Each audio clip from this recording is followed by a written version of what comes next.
স্নায়ু টিস্যু। স্নায়ু টিস্যু এখন আমি পড়ায় দিব, পড়ানোর পরেই আবার জিজ্ঞেস করবো। তাহলে যে টিস্যুগুলো কি করে, পরিবেশ থেকে উদ্দীপনা গ্রহণ করে, যে টিস্যু পরিবেশ থেকে উদ্দীপনা গ্রহণ করে এবং সেই উদ্দীপনা অনুযায়ী উপযুক্ত প্রতিবেদন সৃষ্টিতে সাহায্য করে, সেই টিস্যুগুলোকে বলা হচ্ছে স্নায়ু টিস্যু। তো যেটুকু বলা হলো এটুকু কি বুঝছো? তাহলে দেহের বিশেষ ধরনের সংবেদী কোষ বা নিউরন বা স্নায়ু কোষগুলো একত্রে স্নায়ু টিস্যু গঠন করে। তো স্নায়ু টিস্যু অসংখ্য নিউরন দিয়ে গঠিত। তাহলে স্নায়ু টিস্যু কি দিয়ে গঠিত? স্নায়ু টিস্যু কি দিয়ে গঠিত বলো? অসংখ্য নিউরন দিয়ে গঠিত। আর স্নায়ু কোষের গঠন ও কাজের একক কি হলো?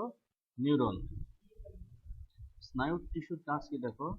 স্নায়ু টিস্যু পরিবেশ থেকে উদ্দীপনা যেমন তাপ, স্পর্শ, চাপ ইত্যাদি গ্রহণ করে এবং দেহের ভিতরে মস্তিষ্কে বহন করে এবং মস্তিষ্কের বিশ্লেষণের পর সিদ্ধান্ত অনুযায়ী উপযুক্ত প্রতিবেদন বা কাজ করে থাকে। তো এখানে দেখো, তো কি বলছে, স্নায়ু টিস্যু পরিবেশ থেকে উদ্দীপনা গ্রহণ করে এবং সেই উদ্দীপনাগুলো অ্যানালাইসিস বা বিশ্লেষণ করে, বিশ্লেষণ করার পর তারপরে প্রতিবেদন তৈরি করে। তো ধরো একটা বিষয় হচ্ছে এরকম যে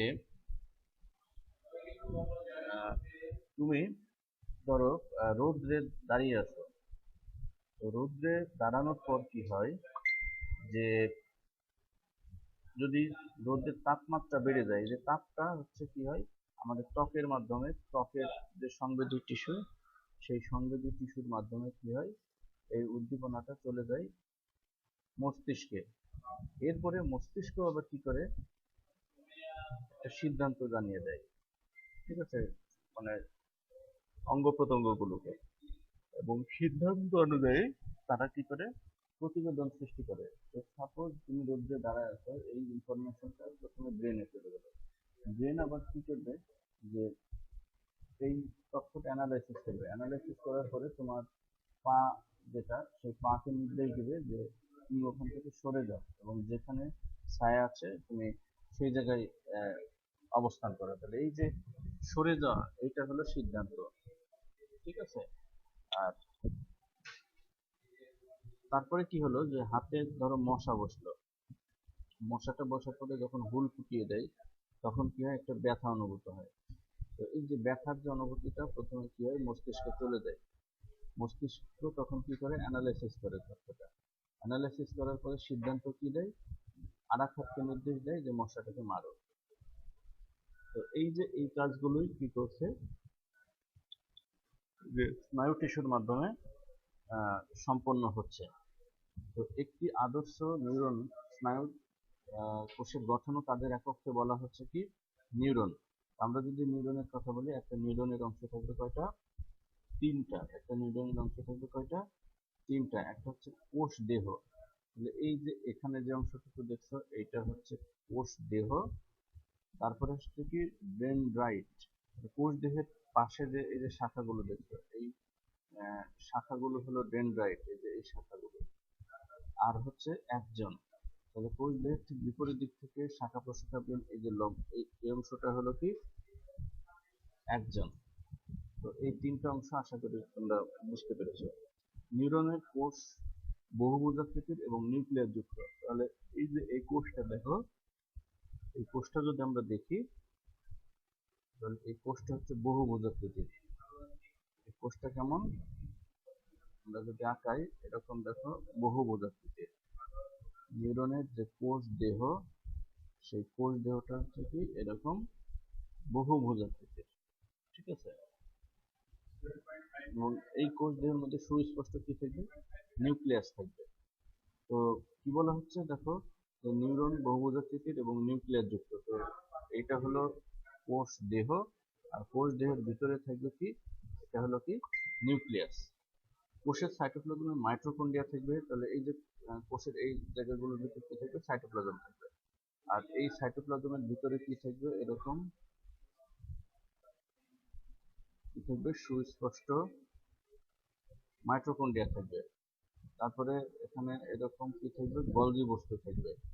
কোষের সাইটোপ্লাজমে কি থাকবে, গলজি বস্তু থাকবে। তারপরে এরকম ছোট ছোট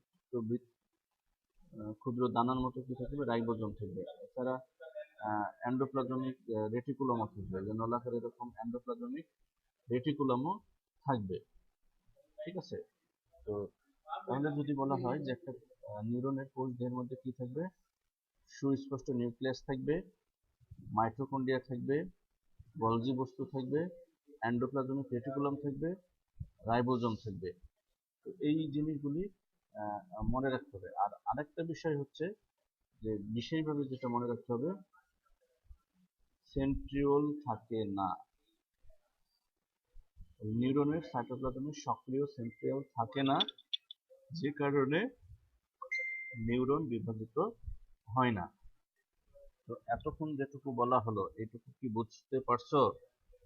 যেটুকু বলা হলো এইটুকু কি তোমরা বুঝছো? হুম,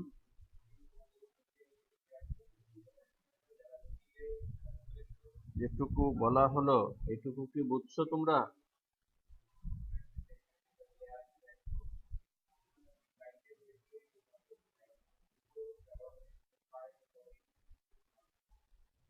আচ্ছা, এরপর আমরা দেখি পরীক্ষায় এই কোশ্চেনটা আসে যে নিউরন বিভাজিত হয় না কেন? কারণ সেন্ট্রিওল থাকে না।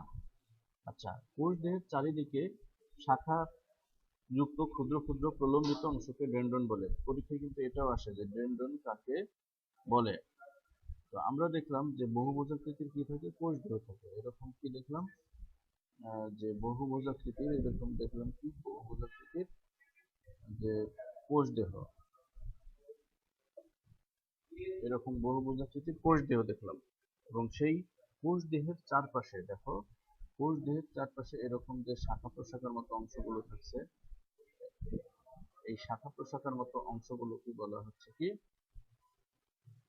ডেনড্রন। তো কোষ দেহের চারদিক থেকে ক্ষুদ্র ক্ষুদ্র প্রলম্বিত অংশকে ডেনড্রন বলে। ডেনড্রন থেকে আবার যে শাখা, তাহলে এগুলো ডেনড্রন। আর এই যে ডেনড্রন থেকে আবার যে শাখাগুলো বেরোচ্ছে সেই শাখাগুলোকে বলা হচ্ছে ডেনড্রাইট। ডেনড্রাইটের সংখ্যা এক বা একাধিক হতে পারে। তাহলে এখানে আমরা যদি দেখি, এখানে কিন্তু দেখতে পাচ্ছি একাধিক, এখানে দুইটা, এই যে দেখো এখানে কিন্তু একাধিক। আচ্ছা, নিউরনের কোষদেহ থেকে একটি লম্বা স্নায়ুতন্ত্র পরবর্তী নিউরনের ডেনড্রাইটের সাথে যুক্ত থাকে, তাকে একজন বলে। অর্থাৎ এই যে এই প্রলম্বিত অংশ, এই অংশটা হলো কি একজন। একটি নিউরনের একটি মাত্র একজন থাকে, তাহলে একটা মাত্র নিউরনে কি থাকবে, একটা মাত্র একজন থাকবে। এটা কিন্তু তোমাদের মনে রাখতে হবে, এই লাইনটা। পর দুটি নিউরনের প্রথমটির একজন এবং দ্বিতীয়টির ডেনড্রন বা ডেনড্রাইটের মধ্যে যে সন্ধিটা হচ্ছে সেটাকে বলা হচ্ছে সিনাপস। ঠিক আছে। একটা আহ, কি হবে এটা, একটা হচ্ছে ডেনড্রন, আর একটা হলো কি একজন। একজন আর ডেনড্রনের যে সংযোগ স্থল, সেই সংযোগ স্থলকে বলা হচ্ছে কি সিনাপস। পরীক্ষায় আসে যে সিনাপস কাকে বলে, দুটি নিউরনের সংযোগ স্থলকে বলা হচ্ছে সিনাপস। তো সিনাপসের মধ্য দিয়ে কি হয়, একটি নিউরন থেকে উদ্দীপনা পরবর্তী নিউরনে পরিবাহিত হয়। তাহলে সিনাপস কি, দুটি নিউরনের সংযোগ স্থলকে বলা হয় সিনাপস। আর এই সিনাপসের মাধ্যমে কি হয়, একটা নিউরন থেকে আর একটা নিউরনে যে উদ্দীপনা, সেই উদ্দীপনাটা পরিবাহিত হয়। স্নায়ু উদ্দীপনা গ্রহণ করে, তাহলে স্নায়ু টিস্যু কি করে, উদ্দীপনা গ্রহণ করে কোথায় প্রেরণ করে, মস্তিষ্কে প্রেরণ করে, এবং মস্তিষ্ক তাতে সাড়া দেয়। এবং কিভাবে সাড়া দেয় সেটা আমরা কিছুক্ষণ আগে বললাম। তো উচ্চতর যে প্রাণীতে, যেমন মানুষ একজন উচ্চতর প্রাণী, তো উচ্চতর প্রাণীতে স্নায়ু টিস্যু স্মৃতি সংরক্ষণ করা সহ বিভিন্ন অঙ্গের কাজও কিন্তু নিয়ন্ত্রণ করে। আচ্ছা, এরপরে দেখো, আমাদের অনেকের মধ্যে একটা ধারণা আছে এরকম যে আমাদের মস্তিষ্কের মাত্র 10% ব্যবহার করতে পারি। আসলে কথাটা সঠিক না। প্রকৃতপক্ষে স্বাভাবিক অবস্থায় মানুষ বা অন্য সব প্রাণী তার মস্তিষ্কের 100%ই ব্যবহার করে থাকে। তো এটা ঠিক যে সবসময় একই সাথে মস্তিষ্কের সকল অংশ সমানভাবে সক্রিয় থাকে না, যখন যে অংশটার প্রয়োজন হয় তখন সেই অংশটা সক্রিয় হয় এবং সেই অংশটুকু কাজ করে, ঠিক আছে। কিন্তু মস্তিষ্কের সবগুলো অংশ কখনো কখনো আমরা কোনো না কোনো ভাবে ব্যবহার করি। এমনকি এটাও ঠিক না যে একটা নির্দিষ্ট সময় মস্তিষ্কের 10% বেশি ব্যবহার করা যায় না, এরকম কোনো সীমা কিন্তু নাই। তো বিবর্তনগতভাবে এরকম কোনো সীমা আরোপিত হওয়ার কোনো কারণও নেই।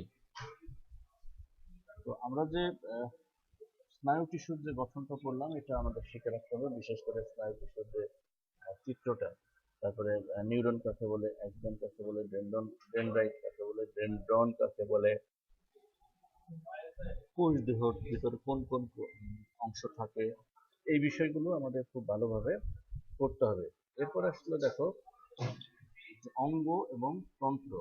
অঙ্গ এবং তন্ত্র এক বা একাধিক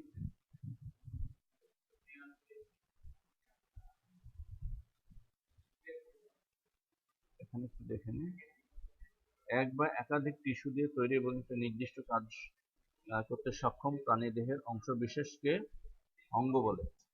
আচ্ছা, আরেকটু সহজ করে দিই, যখন কতগুলো টিস্যু সম্মিলিতভাবে কোনো নির্দিষ্ট কাজ সম্পন্ন করে, যখন কোনো টিস্যু একই জায়গা থেকে উৎপন্ন লাভ করবে, সম্মিলিতভাবে কোনো নির্দিষ্ট কাজ সম্পন্ন করবে, তখন সেই টিস্যু সমষ্টিকে আমরা বলতে পারি অঙ্গ। অর্থাৎ একই অঙ্গে একই অথবা একাধিক ধরনের টিস্যু থাকে এবং সেই অঙ্গে কোনো না কোনো নির্দিষ্ট কাজ করতে পারে। আর জীববিজ্ঞানের যে শাখায় এই অঙ্গ নিয়ে আলোচনা করা হয় সেটাকে বলা হয় মরফোলজি। কি বলা হয়? জীববিজ্ঞানের যে শাখায় অঙ্গ প্রত্যঙ্গ নিয়ে আলোচনা করা হয় সেই শাখাকে কি বলে?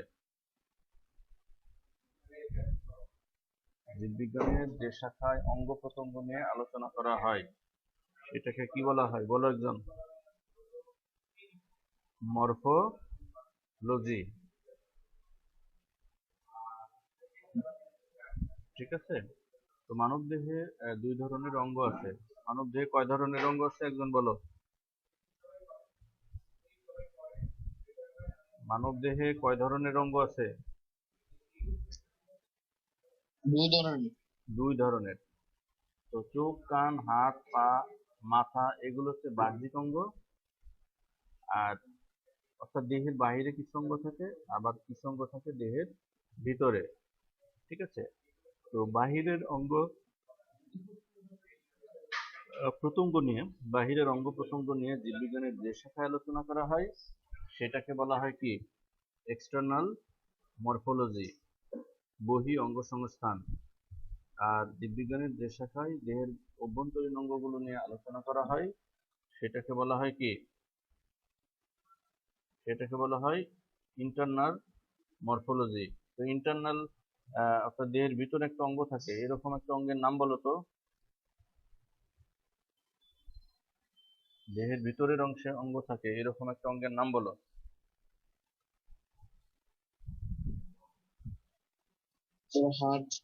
হার্ট। তাহলে হৃৎপিণ্ড নিয়ে জীববিজ্ঞানের যে শাখায় আলোচনা করা হয় সেই শাখাটাকে কি বলা হয়? সেই শাখার নাম কি বলো। এক্সটার্নাল মরফোলজি নাকি ইন্টারনাল মরফোলজি হবে?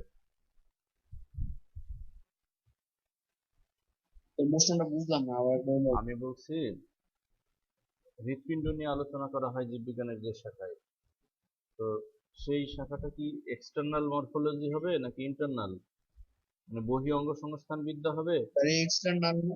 হার্ট কি তাহলে দেহের বাইরে থাকে, এক্সটার্নাল হবে বলো? ইন্টারনাল মরফোলজি বা অন্তঃঅঙ্গ। হ্যাঁ, তাহলে এটা মনে রাখতে হবে। তো আমাদের দেহের ভিতরে যে অঙ্গগুলো থাকে তার মধ্যে একটা হচ্ছে কি পাকস্থলী, তারপরে ডিউডেনাম, ইলিয়াম, এগুলো বৃহদান্ত্রের অংশ। ডিউডেনাম ক্ষুদ্রান্ত্রের অংশ। রেকটাম বা মলাশয়, এটা বৃহদান্ত্রের অংশ। এই যে তুমি বললা হৃৎপিণ্ড, তারপরে লিভার, অগ্নাশয়, প্লীহা, ফুসফুস, তাহলে বৃক্ক, তাহলে এই অঙ্গগুলো থাকছে মানুষের শরীরের ভিতরে, এই জন্য এগুলো হচ্ছে ইন্টারনাল মরফোলজির অন্তর্ভুক্ত। তো কি বোঝা গেছে? আচ্ছা, তাহলে যখন কতগুলো টিস্যু সম্মিলিতভাবে কাজ করে তখন সেই টিস্যু সমষ্টিকে বলা হয় কি, একটা অর্গান বা অঙ্গ। আর অনেকগুলো অঙ্গ মিলে তৈরি হয় তন্ত্র। অনেকগুলি অঙ্গ মিলে যখন কোনো নির্দিষ্ট কাজ সম্পন্ন করে, অনেকগুলি অঙ্গ সম্মিলিতভাবে যখন কোনো কাজ সম্পন্ন করে তখন সেই অঙ্গ সমষ্টিকে বলা হয় কি, তন্ত্র। তো এরকম আমাদের দেহে বিভিন্ন ধরনের তন্ত্র আছে, তো একটার নাম হচ্ছে কি পরিপাকতন্ত্র। বলো পরিপাকতন্ত্র কি, পরিপাকতন্ত্রের কাজ কি? পরিপাকতন্ত্রের কাজ কি বলো?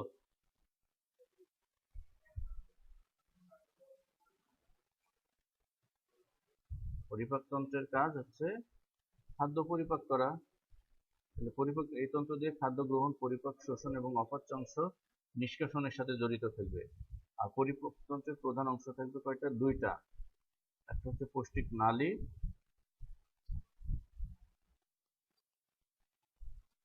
আচ্ছা, আর একটা হচ্ছে কি পৌষ্টিক গ্রন্থি। ঠিক আছে, তাহলে পরিপাক তন্ত্রের প্রধান অংশ হচ্ছে দুইটা, একটা হচ্ছে পৌষ্টিক নালী আর একটা হচ্ছে পৌষ্টিক গ্রন্থি।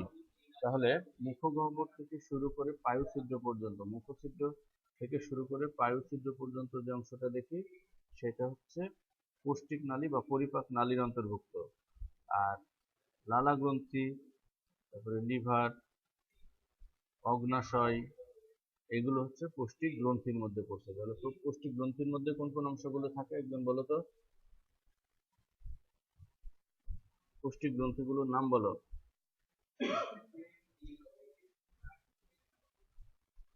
লালা গ্রন্থি, যকৃৎ, অগ্নাশয়, আন্ত্রিক গ্রন্থি, তারপরে গ্যাস্ট্রিক গ্রন্থি, এগুলো হচ্ছে সব কি, এগুলো হচ্ছে গ্রন্থি। এগুলো হচ্ছে সব গ্রন্থি।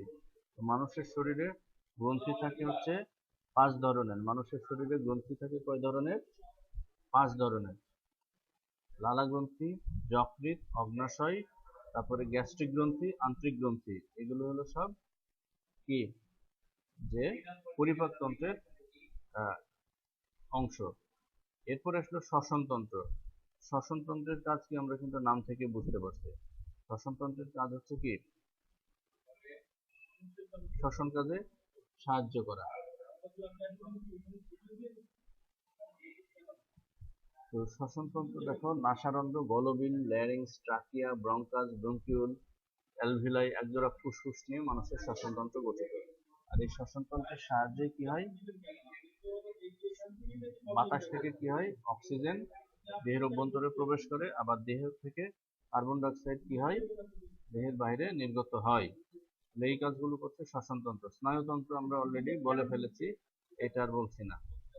স্নায়ুতন্ত্র পরিবেশ থেকে উদ্দীপনা গ্রহণ করে সেই উদ্দীপনা অনুযায়ী প্রতিবিম্ব সৃষ্টি করে। আর রেচনতন্ত্র হচ্ছে কি, আমরা আমাদের দেহে বিভিন্ন ধরনের ক্রিয়া বিক্রিয়ার ফলে, বিশেষ করে আমিষ জাতীয় খাদ্য যখন আমরা গ্রহণ করি তখন কি হয়, নাইট্রোজেন ঘটিত যে বর্জ্য পদার্থ তৈরি হয়। তাহলে যে তন্ত্রের মাধ্যমে দেহের বর্জ্য পদার্থ নিষ্কাশিত হয় সেই তন্ত্রকে বলা হচ্ছে রেচনতন্ত্র। যে তন্ত্র কি করে দেহের ভিতরে যে বর্জ্য পদার্থ, সেই বর্জ্য পদার্থ নিষ্কাশনে সাহায্য করে, সেই কি বলে তন্ত্রটাকে বলা হচ্ছে রেচনতন্ত্র। তো মানুষের প্রধান যে রেচনতন্ত্র, সেই প্রধান রেচনতন্ত্র হচ্ছে কি কিডনি। মানুষের প্রধান রেচন অঙ্গের নাম কি? কিডনি। মানুষের প্রধান রেচন অঙ্গের নাম হলো কিডনি। তো কিডনির সংখ্যা কয়টা একজন বলো তো? মানুষের কিডনির সংখ্যা কয়টি?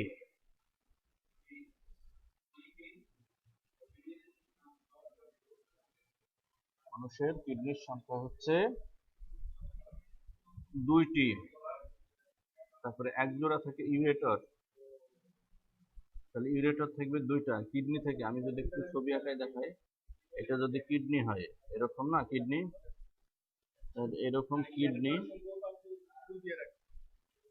কিডনি, এই যে কিডনি থেকে যে নালীটা বের হয় এই নালীটাকে বলা হচ্ছে ইউরেটর। তাহলে যেহেতু কিডনির সংখ্যা 2টা, এরকম কিডনি থাকছে কয়টা? কিডনি থাকছে 2টা। কিডনির আকার হচ্ছে সিম বীজের মতো। তাহলে যেহেতু কিডনির সংখ্যা 2টা, তাহলে ইউরেটারের সংখ্যাও থাকবে 2টা।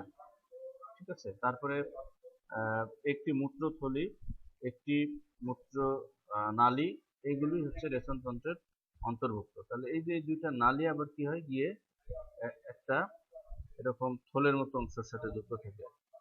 ঠিক আছে, এটাকে বলা হয় ইউরিনারি ব্লাডার, মূত্রথলি। আর মূত্রথলির সাথে আবার ছোট্ট যে নালীটা যুক্ত থাকে সেটাকে বলে ইউরেথ্রা। ঠিক আছে, তো এইগুলো হচ্ছে সব আমাদের যে কি বলে রেচনতন্ত্রের অন্তর্ভুক্ত। তো আমরা দেখলাম এখানে যে পরিপাকতন্ত্রের বিভিন্ন অংশগুলো দেখে নিই, শ্বসনতন্ত্র দেখলাম। আর একটা হচ্ছে ত্বকতন্ত্র, মানুষের শরীরের সব থেকে বড় যে অঙ্গ, সেই বড় অঙ্গের নাম হলো ত্বক। ত্বক হচ্ছে কি করে, দেহকে আচ্ছাদিত করে রাখে, দেহের উপর আচ্ছাদন প্রদান করে এবং ক্ষতিকর রোগ জীবাণুর হাত থেকে দেহকে রক্ষা করে। তারপরে জননতন্ত্র, প্রজাতির ধারা বিলুপ্তির হাত থেকে রক্ষা করার জন্য হুবহু বা অনুরূপ জীব সৃষ্টি করে যে তন্ত্রের মাধ্যমে, সেটাকে বলা হচ্ছে কি প্রজনন তন্ত্র। প্রজাতির ধারাকে বিলুপ্ত হওয়া থেকে, দেখো প্রজাতির ধারাকে কি বলছে, বিলুপ্তির হাত থেকে রক্ষা করার জন্য যে তন্ত্র কাজ করছে সেটাকে বলা হচ্ছে কি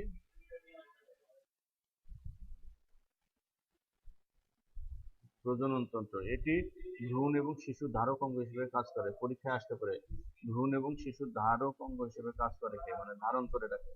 শান্ত পরিণত বয়সে জননতন্ত্রের মাধ্যমে প্রাণী প্রজনন ক্ষমতা অর্জন করে এবং এভাবে প্রজননের মাধ্যমে প্রজাতির ধারা অব্যাহত রাখে। আর ত্বকতন্ত্রের কথা আমরা ইতিমধ্যে বললাম, এটা হচ্ছে মানুষের শরীরের সব থেকে বড় অঙ্গ। আর এটা কি করে, দেহের বাইরে আবরণ তৈরি করে রাখে এবং বাইরের আঘাত থেকে, রোগ জীবাণুর হাত থেকে দেহকে রক্ষা করে। আর আরেকটা তন্ত্র আছে, সেটা হচ্ছে কি অন্তঃক্ষরা গ্রন্থিতন্ত্র। তো প্রাণী দেহের ভিতরে কতগুলো নালীবিহীন গ্রন্থি আছে। ঠিক আছে, একটা গ্রন্থি নালীযুক্ত আর একটা হচ্ছে নালীবিহীন। নালীবিহীন গ্রন্থিগুলোই হচ্ছে এই অন্তঃক্ষরা গ্রন্থিতন্ত্রের অন্তর্ভুক্ত এবং এই অন্তঃক্ষরা গ্রন্থি থেকে যে পদার্থ নিঃসৃত হয় সেই পদার্থকে বলা হয় হরমোন। কি বলা হয়? হরমোন। তো এই হরমোন কি হয়, যে রক্তের মাধ্যমে এক স্থান থেকে অন্য স্থানে পরিবাহিত হয়। তো গ্রন্থিগুলো দেখো, pituitary, thyroid, parathyroid, islets of Langerhans, suprarenal ইত্যাদি গ্রন্থির সমন্বয়ে হচ্ছে এই অন্তঃক্ষরা গ্রন্থিতন্ত্র গঠিত। তো আজকে যেটুকু পড়ানো হলো এটুকু কি তোমরা বুঝছো? যেটুকু পড়ানো হলো এটুকু কি বুঝছো? জি স্যার। তো আমি তারপরেও এই ক্লাসটা আমি আমার যে ইউটিউব চ্যানেল আছে, আগে তো বলেছি, সেই চ্যানেলে আপলোড করে রাখছি। যারা ক্লাস করেনি ওখান থেকে ক্লাসটা দেখে নিতে পারবে। হুম। তো আগামী দিন আমি নিউরনটাই জিজ্ঞেস করব সবাইকে। আগামী দিন পড়া থাকবে নিউরন। তো এখন যেটুকু পড়ালাম এইটুকু তোমরা 5 মিনিট সময় আছে, এটুকু বইটা বের করে রিডিং করবে এবং বইটা দাগায় ফেলবা। আর যদি কারো কোনো কোশ্চেন থাকে আমাকে জিজ্ঞেস করবা। তো মূলত আমাদের পড়ানোর বিষয় ছিল এই পর্যন্তই। আল্লাহ হাফেজ।